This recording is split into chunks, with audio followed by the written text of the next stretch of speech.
right now you and I are discussing the Democratic nomination process, and the Democratic Party's calendar. And, I'm familiar with it. So I'm like, look, guys, you're just waiting too long. It's bad. You guys should just get the show on the road a little faster because your party otherwise seems like a scattered mess. And you can at least have a meaningful conversation and introduce this crew to the American people. Like, you'd be like, look, we're going to start having presidential forums in the future of the country, the future of the party. And then, half a dozen people would show up day one. You'd have like made for media events. People would start doing it. You could start. I mean, if I were to run for president again as a Democrat, I'd probably start right now. I'd just be like, screw it, because you can see the void. And you said, why don't you? Well, you'd get more press than anyone else right now. Yes, and you just Bingo! said why not just do your own fighting oligarchy tour? So some of these people are doing their version of it. Just announce right now. I could. You never know. I'm always seconds away. Do it. We'll blow this show up. Yes. So I'm trying to create the independent path, and I see it where I think that both parties are living on borrowed time, my opinion, that they're being held together by duct tape. Trump has transformed the Republican Party into some other weird, culty type thing where they're talking about a third term and like nonsense that has nothing to do with the Constitution. And, it's become a cult of personality.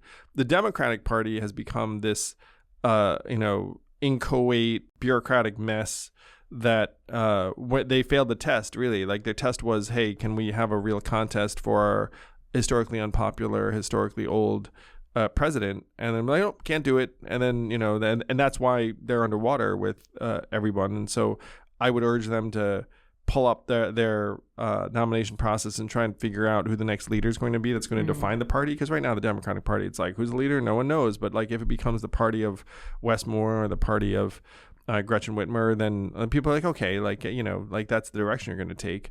The problem is that they're going to wait too long to try and get there. Like these debates we're talking about with the two stages and everything are more than two years away at this point. Right.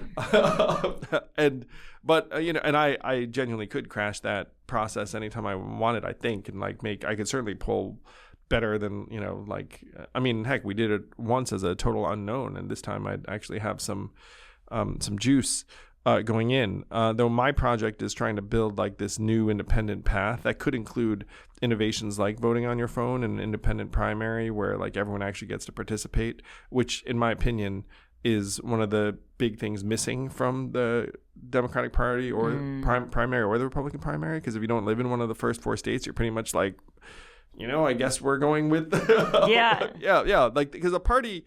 It is weird that we let a bunch of people from New Hampshire and Iowa and South Carolina decide who we all vote for. Yeah. You've spent a lot of time there. They're nice so people. I like all of those places, but the process, doesn't really make that much sense. No. I don't know. I don't think they do that anywhere else in the world either.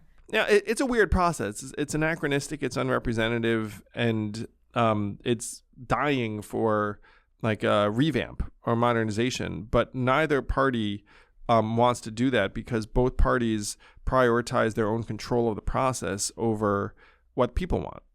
And you saw that again vividly with the Democrats, where they were like, hey, people nodded this Joe Biden thing. Yeah, nothing to see here. Like, shut up. And then let's just like, and I was in New Hampshire and South Carolina, like with a front row seat. Dean Phillips got 19% in New Hampshire. It would have been a lot higher if all the independents hadn't been voting for Nikki Haley against Trump that same night. Yeah.